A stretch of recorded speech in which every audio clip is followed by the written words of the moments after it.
I found a yellowed piece of paper hidden inside the pendulum case of a grandfather clock, a paper my stepson had thrown away as worthless junk. That paper not only voided a $710,000 sale and sent my stepson to federal prison, it also put him back in my shop today, dusting clock dials in a safety vest that reads wound up in lies, while every repair tag automatically prints his federal fraud docket number. This is the story of how a grieving widow outsmarted a master manipulator using nothing but her old bookkeeping skills, a hidden notary stamp, and the last gift her late husband ever gave her. My name is not important. I am 52 years old, a widow, and for 30 years I balanced ledgers for a mid-sized construction firm where I learned to read a document the way a surgeon reads an X-ray. I could spot a misaligned decimal point from across the room, trace a 5-cent discrepancy through 12 months of purchase orders, and I had developed a technician's eye for handwriting, for the tiny pressure variations that distinguish a live signature from a photocopied forgery. That attention to detail is what saved me. When I married Arthur, a clockmaker with gentle hands and a trusting heart, I left that career to raise his son David after the boy's biological mother passed. Arthur was the quiet architect of our family, a man who could coax a 19th-century French carriage clock back to life with a single drop of oil, but never learned to read the shady motives in his own son's eyes. I poured my entire $95,000 IRA, every cent of my widow's savings, into opening a vintage clock repair and restoration workshop, a dream Arthur and I had shared. We found a small brick storefront on Mercer Street with tin ceilings and a smell of old brass and linseed oil baked into the walls. Arthur passed 6 months before the shop's ribbon cutting, his lungs finally succumbing to decades of brass dust and lacquer fumes. The last thing he told me was, "Take care of the clocks and they'll take care of you." I thought he meant the business. I was wrong. Within a week of Arthur's funeral, David and his wife Jessica descended like forensic accountants picking through an estate. David was Arthur's golden child, the son who could do no wrong, all charm and polished smiles and a handshake that lingered a half-second too long.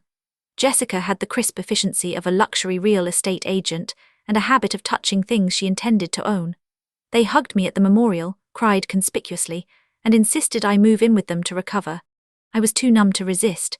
That first Saturday they cleared out Arthur's workshop, piling a lifetime of tools and half-finished movements into cardboard boxes labeled keep or donate, like they were sorting through a stranger's garage sale. I watched from a folding chair, still wearing the same black dress I had worn to the burial, as Jessica lifted a rare 19th-century French silk thread suspension pendulum between 2 manicured fingers and dropped it into a bin with a shrug. David walked past the grandfather clock in the corner and 1892E, Howard and Company No. 89 regulator with a mercury-compensated pendulum that Arthur had spent 6 months restoring. He barely glanced at it. "Too big to move," he said to Jessica. "No buyer wants residential casework that size." "Toss it." They wheeled it out to the curb with the rest of the refuse, its pendulum swinging once as the casing settled against a stack of old trim. Later that night, around 2 in the morning, I slipped out of their guest room and walked the 3 blocks back to the workshop in the dark. I could not leave that clock.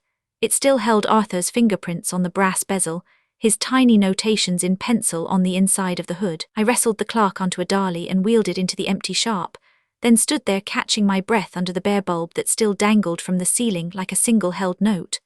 I opened the lower pendulum access door, a slim wooden panel that hinges downward, just to make sure the mercury vial had not cracked during the move.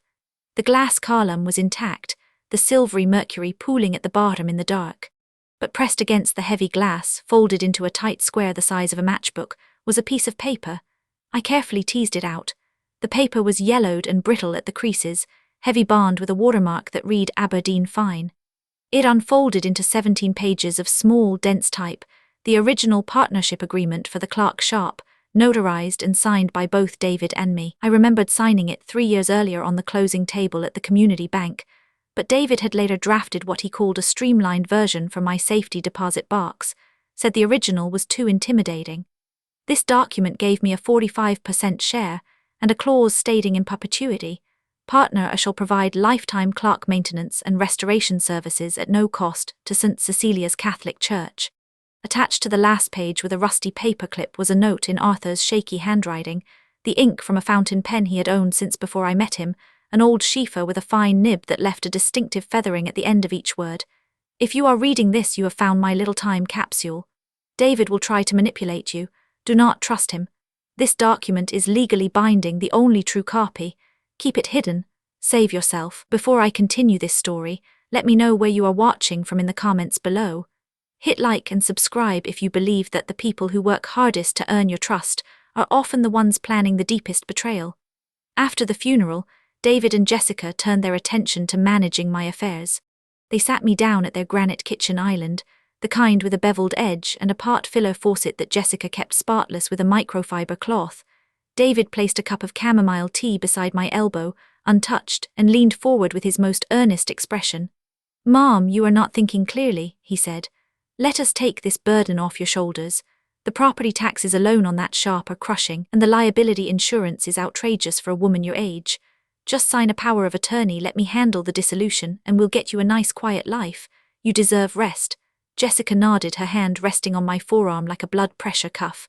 I stared at a watermark ring on the granite and let my voice go thin and watery. "I need a little time," I said. "My mind is so foggy, I cannot even balance a checkbook right now." That was the first big lie I told them. I had been balancing accounts in my head since the day Arthur died, cataloguing every word I heard through the heating vent that shared a wall with my guest room. I told them I would need a few weeks to understand the paperwork. David's smile tightened just behind the hinge of his jaw, a micro-expression I had learned to read in 30 years of watching subcontractors pad their margins. He slid a manila folder across the counter. "Take as long as you need," he said. "We're here to help." That night, after the house fell silent, I locked myself in the guest bathroom, turned on the exhaust fan, and spread the 17-page agreement across the closed toilet lid. I read every clause the way I used to reconcile a general ledger, searching for the little inconsistencies that betray a lie. I remembered Arthur teaching me about clock escapements, how a tiny lever called a pallet stone can lock an entire gear train, preventing it from running away until the precise moment of release. That document was my escapement. I folded it, sealed it inside a zippered waterproof bag left over from a fishing trip, and hid it inside the toilet tank, tucked behind the float arm where Jessica would never look because she considered the tank a mysterious bacterial void. For the next 3 weeks I played the confused widow at every meal. When David mentioned the shop, I would tilt my head and say, "I just want to honor Arthur's memory a little longer." And then I would look down at my plate and push peas around with my fork. They would nod with syrupy patience, and Jessica would pour me more wine, and I would excuse myself to bed early, my ears straining for the click of their bedroom door. Living in their house was like being a captive audience in a financial horror show. My guest room shared a wall with David's home office, and the old heating vent carried sound with eerie clarity, a fluted metal duct that acted like a tin can telephone. I discovered this the third night when I was lying awake and heard him on a call, his voice pitched low and reedy. "I told you the sale will clear everything. Just give me 2 more weeks. The Grand Meridian's regional manager has already wired the $15,000 due diligence deposit to my escrow account. That money is stone cold guaranteed." Another call a few nights later, this one at 1:14 a.m. with a different cadence, hurried and clipped. "No, I cannot think about the second mortgage right now. The balloon payment is not due for 90 days, and by then I will have liquidated the entire collection. It is 17 museum-quality pieces. $710,000 is the floor, not the ceiling." I began keeping a small spiral notebook under my mattress, logging dates, times, and conversational fragments using the shorthand I had developed during my bookkeeping years. I devised a simple code: GM for Grand Meridian, CAL for collection, FP for fraudulent paper, and a double underline for anything that sounded like a date. Each morning I would transfer the notes to a laptop I kept hidden under the passenger seat of my old Toyota, building a timeline spreadsheet that cross-referenced every call with the names of purchasers, amounts, and the increasingly desperate tone in David's voice. Meanwhile, Jessica's spending did not pause. She ordered a $40,000 kitchen renovation, a complete gut and redesign with marble countertops, a farmhouse sink, and a 6-burner range she had seen in Architectural Digest. I watched from the breakfast nook as she signed the installer's contract with a flourish, and I knew from the credit card statements I would later piece together that the check she wrote for the initial deposit was sure to bounce. 10 days later, the check did bounce, and the contractor's collection calls began. I would answer the landline sometimes and listen to an angry voice demanding payment, then dutifully relay the message to Jessica, who would wave her hand and say, "Accounting mix-up, I'll handle it." Then the SUV vanished. I watched from the living room window as a repossession tow truck hooked David's black luxury sedan, the alarm bleeding twice before the driver cut the battery cable. David told me it was in the shop for a minor recall, and I nodded sympathetically, my face a mask of foggy agreement, while inside I was adding another line to my spreadsheet. Asset seizure, approximate value $62,000, date September 14. The first real crack in their mask came on a Tuesday afternoon in October. Jessica was dusting the mantel, a shelf of bleached oak above the gas fireplace, and she lifted a delicate French figural clock I had restored with Arthur years ago. It was a 1920s piece with a spelter figure of Diana the Huntress and a beveled glass dome that fit over the whole assembly like a crystal bell jar. She picked it up by the dome, and the seal slipped, the base and the dome separating in her hands. The Diana figure toppled, the glass dome shattered into 1,000 crystal splinters across the hardwood, and the brass movement hit the floor with a sick metallic clatter that makes a clockmaker's stomach drop. Jessica froze, her hand over her mouth like a silent movie actress. David started shouting about the cost, about how irreplaceable it was. I walked over calmly and said, "I can fix it." They both stared at me as if I had offered to perform brain surgery. I gathered the fragments in a shoebox, carried the movement out to the garage workbench, and unpacked my small field repair kit that I always kept in my purse. A set of brass tweezers, a 10-power jeweler's loop, a tiny vial of La Perle Clark oil, a pivot file, and an assortment of miniature brooches. I removed the movement from the case, a brass cylinder packed with wheels and pinions no larger than a thimble, and under the loop I identified the damage. 3 pivots on the strike train were bent, the tiny hardened steel cylinders that ride inside jeweled bearings, now angled like a dog's hind leg. I straightened them gingerly against a flat steel block using the edge of a pivot burnisher, a skill that demands a touch so light you feel the grain of the metal through the tool before you can snap it. The burnisher caught on a microscopic burr, and I worked it free with a hardened Arkansas stone, stroking in one direction only until the pivot was round again under the loop. Then I re-oiled the bearings with La Perle, a synthetic Clark oil that resists gumming for 15 years, and reassembled the motion works. I set the hands to 12 o'clock and gave the pendulum a gentle nudge. The beat started instantly, a clean tick-tock that filled the garage like a heartbeat, and the strike train wound up and chimed 2 delicate notes on the coil gong. Jessica stood in the doorway watching the whole process with a mixture of awe and annoyance that I was not as useless as she had assumed. I heard her mutter to David later through the vent, "She is more useful than I thought. Maybe we should keep her around until the deal closes." I took that as a compliment. That repair gave me free access to the garage without suspicion, and it was there, 4 nights later, that I discovered the garbage bags. Every Tuesday morning, the housekeeper emptied the shredder bins in David's office into clear plastic bags and set them at the side of the garage for collection.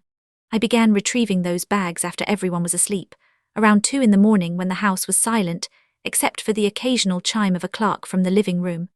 I would carry a bag out to the garage, roll down the corrugated metal door to muffle the light, and spread a large sheet of cardboard on the concrete floor like an archaeologist with a tray of bone fragments.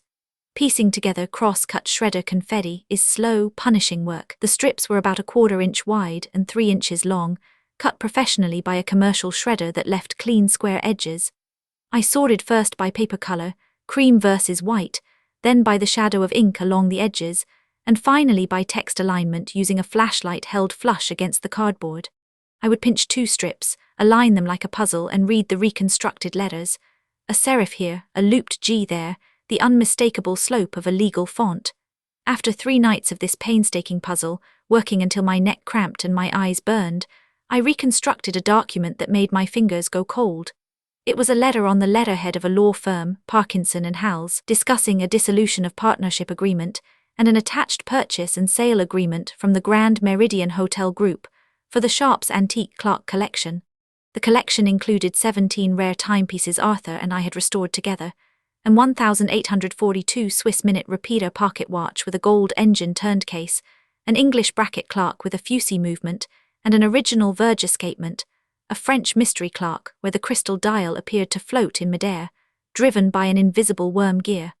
The total offer was $710,000, with a $15,000 due diligence deposit already wired into an escrow account David controlled. But the dissolution document attached to the letter was a forgery. I could see my own signature photocopied onto the signature page, a flat, uniform black that lacked the pressure variations of a live pen. The ink was too dense, no feathering at the edges, and under the magnifier I could see pixelation from a low-resolution scan. The notary stamp was even worse. It belonged to a woman named Phyllis Crane, a name I had never seen before. I needed the original forgery in its full, unfolded glory. The filing cabinet in David's office was a 2-drawer lateral unit with a simple wafer lock, the kind that secures a cheap office desk. Arthur had once shown me how to use a piece of spring steel from an old Clark mainspring as a tension wrench, sliding the thin metal into the keyway and applying gentle rotational pressure while raking the tumblers with a second piece shaped into a hook. I rummaged through my field kit and selected a thin stainless steel mainspring, the kind used in a small carriage clock, bent the last 1/4 inch into a tiny right angle with a pair of needle nose pliers, and filed the tip to a blunt chisel point. That Friday afternoon, David and Jessica left for a 3-hour dinner at the country club, a charity auction where Jessica would bid on a spa package she could not afford. I waited until the garage door rumbled shut, counted to 60, then slipped into his office. The lock gave way in under 2 minutes with a soft click that felt louder than a gunshot in the silent house. Inside the top drawer I found a manila folder labeled Grand Meridian. It contained the full forged dissolution document, the hotel's purchase and sale agreement with an impressive array of corporate seals, and a rider specifying delivery of the collection within 60 days, and a black 3-ring binder with bank statements.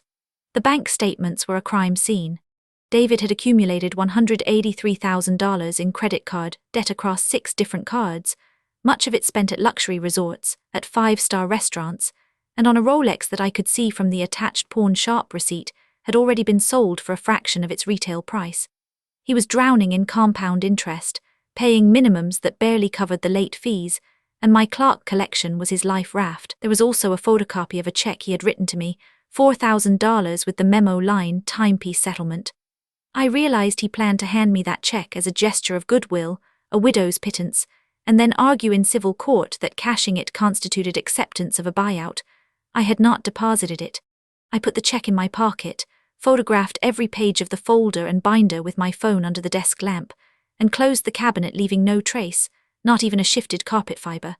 Back in my bathroom that night, sitting on the closed toilet lid with the fan humming overhead, I spread the original 17-page agreement across my knees and worked through it clause by clause the way I once prepped for an IRS audit. And there, buried on page 14 in dense legal language in a subsection titled Dissolution and Transfer of Interest, I found the dead man's switch Arthur had built. Section 8. 3. B stated that any dissolution of the partnership required not only the signatures of both partners, but also a notarized affidavit from a third-party witness, specifically the bank compliance officer who had overseen the original SBA-backed loan used to open the shop. That officer was a man named Richard Hargrove, a bow-tie-wearing, fountain pen-wielding stickler I remembered vividly from the loan closing 3 years earlier. Hargrove had insisted we initial every page by hand with a blue pen, had verified our identities with 2 forms of photo ID, and had stamped each document with a raised notary seal that left a tactile impression you could feel with your thumb. David must have forgotten that detail entirely, or assumed I would never find the original agreement. I called Hargrove the next morning from a burner phone I purchased at a gas station, one of those prepaid flip phones with a scratch-off activation code, using the old corporate directory still in my head. When I explained the situation, his voice tightened and became very formal. He told me he had already flagged David's attempted dissolution, filing with the state business registry, because the notary stamp belonged to a Phyllis Crane, a woman who had died 3 years before the date on the document. Hargrove had pulled the federal notary database entry and confirmed the stamp was inactive, had been surrendered upon her death. He had already contacted the FBI's white-collar crime division in our district. Hargrove asked if I would be willing to cooperate as a confidential witness, and I said yes before he finished the sentence. Agent Torres was a compact woman in a dark blazer who met me in the parking lot of St. Bridget's, a Spanish mission-style church 3 towns over that I had never visited. She handed me a small digital voice recorder disguised as a USB wall charger, the kind you plug into an outlet and forget about. It had 16 gigabytes of storage and a voice-activated mode that captured conversation within 30 feet. That night I plugged it into the living room outlet behind the sofa, the same spot where David and Jessica held their evening huddles after I went to bed. It recorded everything over the next 48 hours, Jessica pushing David to just forge the old lady's signature on the final transfer and be done with it, David's cold response. I cannot risk 2 forgeries if the hotel's legal team runs a forensic audit. She will sign when the pressure is high enough. She thinks she is protecting Arthur's legacy, but all she has to do is put pen to paper, and then she is out on the street. I also heard a call David made to the fake notary, a woman whose real name I learned was Tamara, arranging a meeting at the downtown bank branch on Thursday morning. I documented everything, transferring the audio files to a micro SD card that I kept sealed inside the hidden compartment of a 1950s Hamilton wristwatch that Arthur had modified. The watch had a screw-down case back with a shallow recess just deep enough to hold the tiny chip. I wore it every day, its gold case warm against my skin, and no one ever suspects an old widow's jewelry. The moment I lost any remaining feeling for David came on a Tuesday afternoon 3 weeks into my investigation. I had been feeling genuinely dizzy from stress, a band of pressure around my temples that blurred my vision, and I knew how to mimic a full collapse. I wanted to test the last faint hope that somewhere beneath the debt and the forgery there was still a sun. I waited until we were alone in the living room, him scrolling through his phone on the leather ottoman, me carrying a laundry basket for verisimilitude. I let the basket drop, clean towels tumbling across the hardwood, grabbed the edge of the sofa and crumpled to the floor. I clutched my chest and gasped rhythmic, shallow breaths, the way I had seen my late mother do years before when her angina flared. "David, please call 911, I wheezed, my voice cracking into a whisper.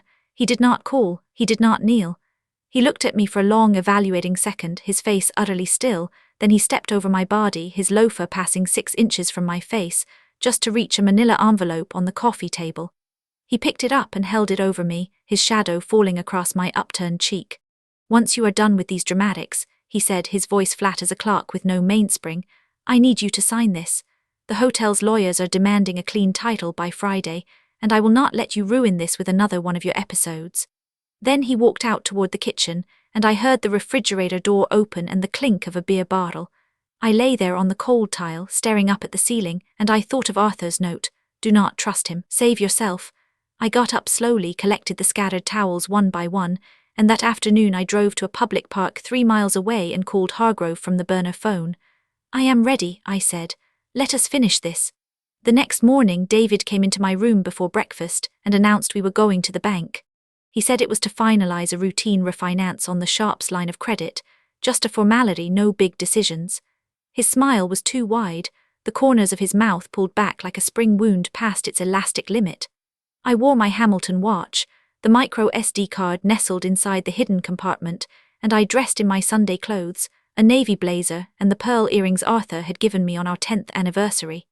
Jessica drove us in her leased sedan, her acrylic nails tapping the steering wheel in an irregular rhythm that matched my heartbeat.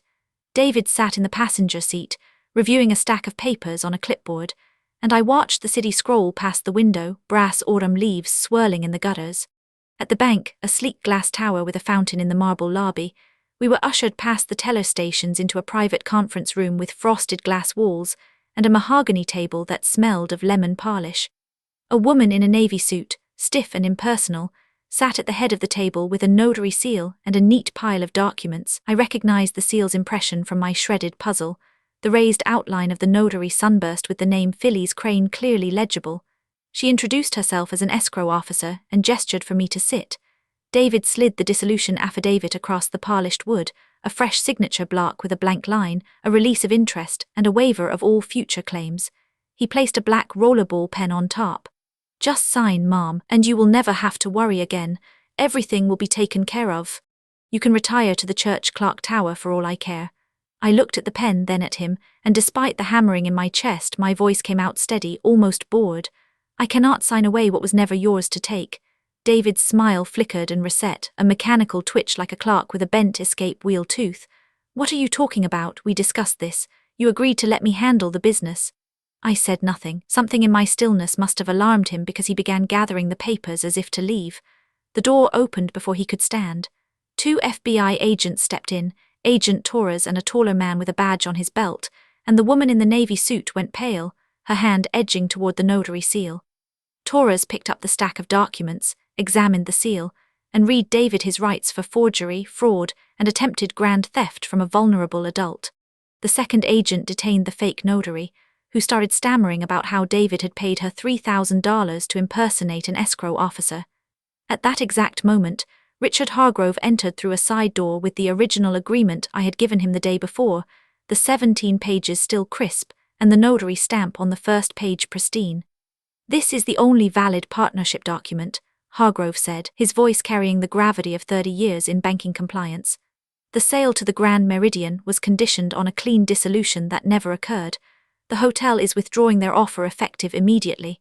I handed my hidden SD card to Torres, along with a printout of my timeline spreadsheet that cross-referenced every recorded conversation, every bank statement, every late-night phone call. David's face cycled through anger, disbelief, and then a flat grey blankness. He started shouting that it was all a setup, that the document was a fake, but Hargrove pointed out that the notary who stamped his forged dissolution had been dead for 3 years, and the stamp impression itself was listed as inactive in the federal notary database. Within 10 minutes, David was handcuffed and led out. Jessica was being questioned in the corridor about her role in the scheme, and I was sitting alone in that lemon-scented room, listening to the silence that follows a stopped clock. The legal process took 18 months. David was convicted on 3 federal felony counts: forgery, wire fraud, and attempted theft from a vulnerable adult. He served 40 months in a federal correctional institution, and Jessica, who turned state's evidence to avoid prosecution, filed for divorce the week after the arrest, though my recordings showed she had urged him every step of the way. The Grand Meridian deal was officially voided, and the Clark collection remained mine in its entirety. As part of his sentencing, the judge, a man who I later learned collected antique pocket watches himself, ordered David to pay full restitution of the $95,000 I had invested, plus statutory interest and a victim surcharge. But his assets had been seized, his credit destroyed, and his only marketable skill before prison was lying. So the judge, in a creative sentence I still think about with quiet satisfaction, structured a work restitution order. Upon release, David would be employed at the Clark shop I now owned outright, performing supervised labor at court-mandated minimum wage, every dollar garnished and paid directly to me until the debt was satisfied. I renamed the shop Tock of Betrayal Clarks. It felt right. The logo above the door is an antique pocket watch with half its face missing, revealing gears that look like prison bars, and the tagline underneath reads, "Every Clark tells a story." This one told the truth. When David was released just over 3 years later, he had nowhere else to go. I put him to work at the back bench, dusting dials, polishing brass bezels, and oiling the simpler movements, all under my direct supervision. The probation office required a uniform, so I ordered a bright orange safety vest with reflective stripes and had the back printed in bold black letters, "Wound up in lies." He sweeps the floor and cleans the ultrasonic tanks every morning, and every time a customer receives a repair tag, the receipt footer automatically prints a small, unavoidable line. This service was performed under court-ordered restitution, case number FD 2024-0317, United States District Court, docket number 87 CR 224, forgery and fraud. David does not look me in the eye. He does not need to. The silence between us is the most honest conversation we have ever had, and every hour on the hour I hear the deep Westminster chime of that E. Howard Grandfather Clark, the regulator that started all of this, now standing in the corner of my showroom with the original agreement framed and hung inside the pendulum window for anyone to see. I also kept my promise to St. Cecilia's. Their century-old tower clock keeps better time now than when it was installed, and I personally service their 3 antique mantel clocks twice a year, pro bono, just as the contract demanded. The parish secretary calls me the Clark Angel. I just say I am a woman who understands the value of a hidden pendulum. If you have ever discovered a dark secret about someone you trusted completely, I want to know how you handled it. Tell me in the comments, and maybe your story will be the next one I share. If this resonated with you, hit that like button and subscribe, because sometimes belief in karmic justice is the first mechanical step toward making it tick. I will see you in the next one.